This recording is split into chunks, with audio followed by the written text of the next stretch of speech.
Olá pessoal, tudo bom com vocês? Mais uma vez estamos aqui para falar um pouco sobre Paulo, sobre as suas orações, né? E olhando a palavra de Deus, estava lendo esses dias o livro de Romanos, e eu acho interessante trazer algumas questões para a gente colocar e pensar um pouco sobre a vida de Paulo e sobre as orações que ele faz, né? Sobretudo ali junto com aquelas comunidades em que ele passou ou que ele influenciou, ajudando ali a doutrinar e a fundar. Por exemplo, a comunidade de Roma é uma comunidade dessas que ele ajudou a fundar, no sentido de ajudou a doutrinar, a ensinar a doutrina da palavra de Deus, mas que infelizmente ele não teve a oportunidade de presencialmente estar ali com aqueles irmãos, né?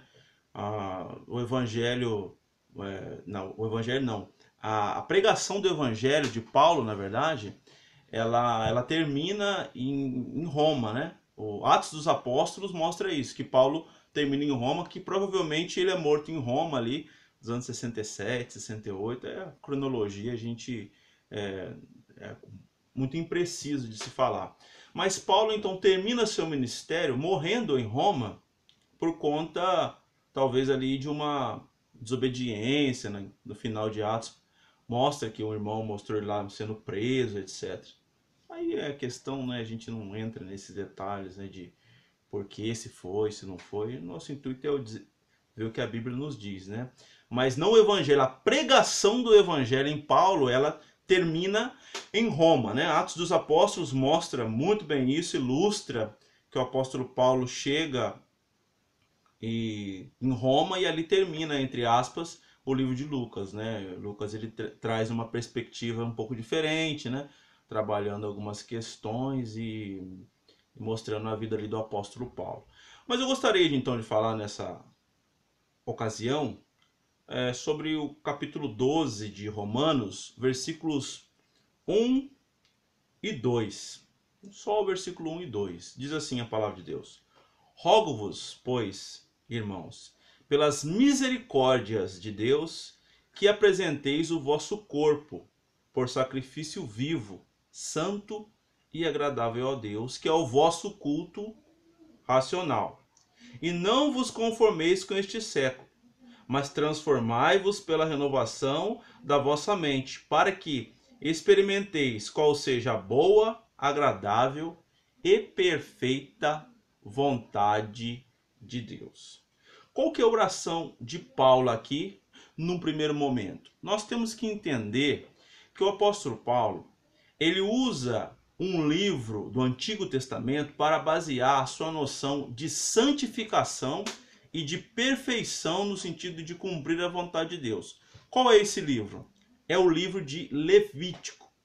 O livro de Levítico ele mostra muito bem como Paulo concebe o ser humano, em outras palavras, a sua antropologia, ou seja, o ser humano de forma integral diante de Deus. Paulo retoma aqui no capítulo 12 uma questão que é central, tanto em Levítico quanto em Deuteronômio, que é o oferecimento, a oferta de sacrifício a Deus como parte do culto que era dado ao Senhor. Mas só que aqui ele traz uma coisa interessante, uma nova interpretação baseada então no Evangelho, que é o quê? Que o sacrifício oferecido ali, naquele caso, seria a vida das pessoas, o corpo, a vida das pessoas a Deus como forma de culto. Então você fica imaginando, você pensa comigo, como eu posso oferecer o meu corpo como culto racional a Deus?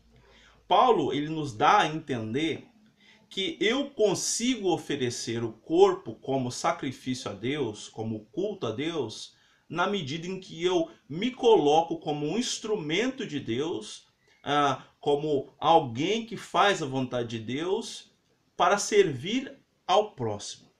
Para servir ao próximo. Em outras palavras, né, a vocação cristã só tem sentido quando ela é colocada em favor de algo ou de alguém. Paulo nos mostra, então, que o culto oferecido a Deus é um sacrifício do corpo, das suas faculdades, da sua mente, das suas intenções, em favor de alguém, ou mediando algo para favorecer alguém. Então, como que você pode fazer isso de uma forma prática? Usando os talentos, a vocação que Deus te deu para abençoar vidas. Você é o quê? Você é um advogado? Quantas consultorias, quantas causas você pega dos pobres de graça para sinalizar o reino de Deus? Você é um professor? Alguém que é cristão e é um professor? Quantas vezes você aconselha os seus alunos, vai até os pais dos alunos, como uma forma, oferecendo a sua vida em favor desses desfavorecidos aí, desses pobres, vítimas sociais? Você é um médico? Quantas pessoas você atende de graça, sinalizando o reino de Deus? Em outras palavras também, a sua santificação pessoal, ela beneficia alguém? Ela beneficia alguém? Você que já teve um problema no passado com bebida, problema com vícios, com agressão, com mulheres, você consegue se abster disso para abençoar a sua própria família? Abençoar a sua vida, abençoar a sua esposa? Para abençoar as pessoas que estão do seu lado, abençoar as pessoas que estão com você? Você consegue ter essa dimensão da sua vida de alcançar pessoas através de um sacrifício, de uma santificação pessoal? Você consegue fazer isso? É uma questão que nós devemos pensar e analisar nesse sentido. O Paulo está chamando a atenção para que o corpo, a vida, possa ser oferecida em sacrifício a Deus, cultuando a Deus, mas pensando na relação. Porque a salvação, em Paulo, ela é uma salvação relacional, ou seja, ela é uma salvação que imprescinde, ou seja, que depende necessariamente da relação com outras pessoas. A gente ensina às vezes na igreja uma coisa que é mentira. A salvação não é individual. Individual é se você não dependesse de ninguém. A salvação ela é pessoal. Ela parte de uma decisão pessoal, mas ela depende de relações, tanto com Deus quanto com a comunidade. Então você não se salva, você não se santifica se abstendo somente das coisas, mas você faz isso em relação com as pessoas, numa relação com as pessoas, eu diria. O apóstolo Paulo nos chama então a essa santificação, a esse culto, através do quê? De uma questão também interessante, que ele centra a sua oração e ele centra todas as suas palavras, as suas pregações baseadas nisso, que é a questão da renovação da mente. Renovação da mente. A palavra renovação aqui está ligada à palavra metanoia, que pode ser traduzida por transformação ou expansão. Eu prefiro, talvez, a palavra expansão da mente. Por que expansão da mente? Porque se nós colocarmos a nossa caminhada cristã como uma caminhada progressiva, você vai ver que existem pessoas que pararam em determinados degraus da fé. Elas estagnaram, elas chegaram no nível que elas não conseguem mais entender, não conseguem mais dar passos. Então é necessário que a mente venha se expandir, ou seja, abrir para o novo, abrir para novas formas de entendimento da palavra de Deus. E o apóstolo Paulo coloca que assim como Deus se renova dia após dia, a vontade dele precisa ser entendida também nessa dinâmica de renovação. Então a vontade de Deus, ela só pode ser experimentada na nossa vida à medida em que nós abrimos a nossa mente, sacrificando às vezes o nosso corpo, as nossas faculdades em favor de alguém. E aí nós experimentamos a boa, perfeita e agradável vontade de Deus, que é pessoal para nós, mas ela só acontece no relacionamento. No relacionamento. À medida em que você abençoa alguém, automaticamente Deus também te abençoa. À medida que você se relaciona com as pessoas, através da fé, tentando abençoá-las, dispensar a graça de Deus sobre a vida delas, através daquilo que você recebeu, você também é automaticamente abençoado por Deus por meio disso. E você experimenta a vontade de Deus para a sua vida a partir dessa relação. Não se experimenta a vontade de Deus fora de uma relação com as outras pessoas. Isso é mentira, isso é uma heresia. A vontade de Deus só pode ser experimentada, só pode ser colocada na nossa vida a partir da relação que nós temos com outras pessoas. Essa que é a questão que nós chamamos aqui, colocamos através dessa meditação. Então, o apóstolo Paulo ainda nos chama a uma outra coisa, a não se conformar com a dinâmica desse século. Que é uma questão, né? Não se conformar, não tomar a forma, a gente já sabe disso. Mas como a gente toma forma às vezes? Não somente através de comportamentos, através de relacionamentos. Paulo chama atenção aqui para, num contexto romano, num contexto de orgias, como ele abre o capítulo 1 falando, num contexto de exploração, de escravidão e de um monte de coisas que assolavam aqueles cristãos, ele chama atenção para que a gente não se conforme com o quê? Com a mentalidade desse mundo.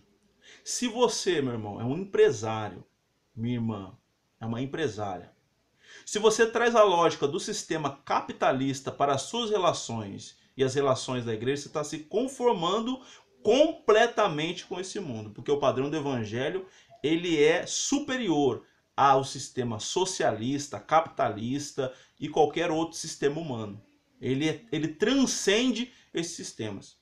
À medida que eu quero, então vou falar do socialismo, à medida que eu quero entender o evangelho à luz do socialismo, eu também estou fora. Eu também estou fora. Se eu quero entender o evangelho à luz do capitalismo, eu também estou fora. Então como que eu tenho que entender o evangelho? À luz do reino de Deus, que transcende toda essa situação. Então o apóstolo Paulo nos chama a não conformar com este mundo, no sentido de não tomar a forma ideológica desse mundo, a forma ideológica desse mundo.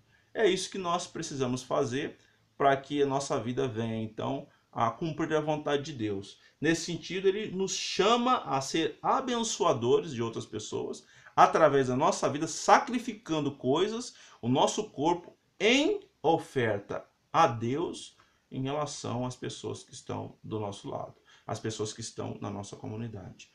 Também é interessante entender que a dinâmica da igreja não pode ser colocada também simples, só e simplesmente como uma dinâmica de culto. Igreja é maior do que as pessoas que vão no culto da sua comunidade. O seu alcance de igreja relaciona a sua família, a família do seu esposo, da sua esposa, os seus filhos, as professoras da escola do seu filho. Essa é a igreja que abarca os seus relacionamentos. A igreja é toda a relação que está envolvida nas nossas relações interpessoais, inclusive pessoas que não são de uma comunidade de fé professas como membro da igreja, que a gente chama de igreja, né? Aquilo que nós chamamos da igreja invisível. Tem pessoas que são alcançadas pela igreja e não vêm ao culto necessariamente, mas que precisam também, através das nossas atitudes, serem transformadas para serem alcançadas de fato por essa graça. Já foram alcançadas pela graça, obviamente, mas que possam entender a sua vocação e também servir a Deus em comunidade. Como nós entendemos essa dinâmica de Paulo aqui? Dinâmica do serviço em relação ao outro para fazer a vontade de Deus. E o que é fazer a vontade de Deus? É restaurar a imagem e semelhança de Deus nas pessoas e na natureza. Porque Deus criou não somente o homem à sua imagem, mas também a natureza à sua imagem, as relações à sua imagem. Precisamos restaurar as relações pessoais, interpessoais e as relações chamadas cósmicas em relação a Deus. Então é isso, meu irmão, minha irmã. Espero que essa palavra tenha sido uma palavra prática na sua vida. Espero que isso possa contribuir de alguma forma com você e que Deus continue abençoando. Manda um abraço a todos, obrigado pelas pelas inscrições aí no canal e obrigado também pela audiência de vocês. Um grande abraço. Com Deus.